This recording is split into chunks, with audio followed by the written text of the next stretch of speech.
So this question is testing tense.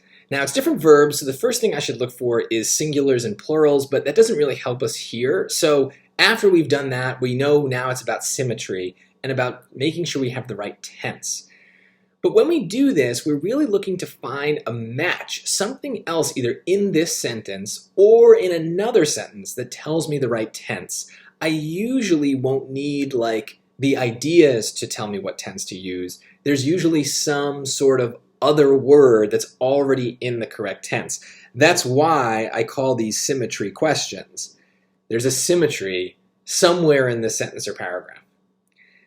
What makes this one hard is there's a couple places that we could find the word, and then we have multiple options. So if we read this paragraph, it says, more transformations would take place in the medium as the Silver Age gave way to the Bronze and Modern and possibly Postmodern ages. Such efforts, I'm going to skip it, diminishing returns as even the complete relaunch of DC Comics superheroes line in 2011 has failed to arrest the steep 2-decade decline of comic book sales. So I skipped it so I wouldn't get biased.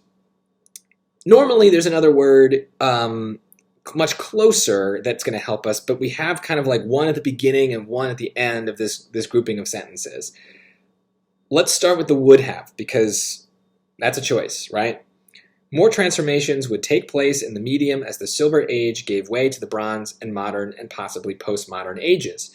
Such efforts would have yielded diminishing returns as even the complete relaunch of DC Comics' superheroes line in 2011 has failed to arrest the steep 2-decade decline. Well, they're talking about 2011 as if it's happened, but would have yielded is kind of a hypothetical tense, like it hasn't happened or it didn't happen, but they're saying it has happened.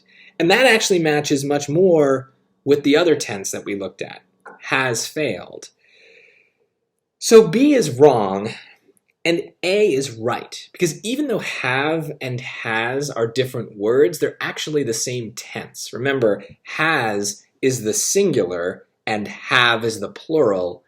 And so that can change in this case because we're talking about different things. But the tense is symmetrical, the tense is consistent. So we're using another part of the sentence to tell us the tense for this part. And honestly, it's better that it's in the same sentence. That's what I would prefer rather than having to look outside of the sentence. But they both looked equally close, so I wanted to test them both. This is unusual. Usually you will be able to kind of just know based on one verb that's nearby what the correct tense is.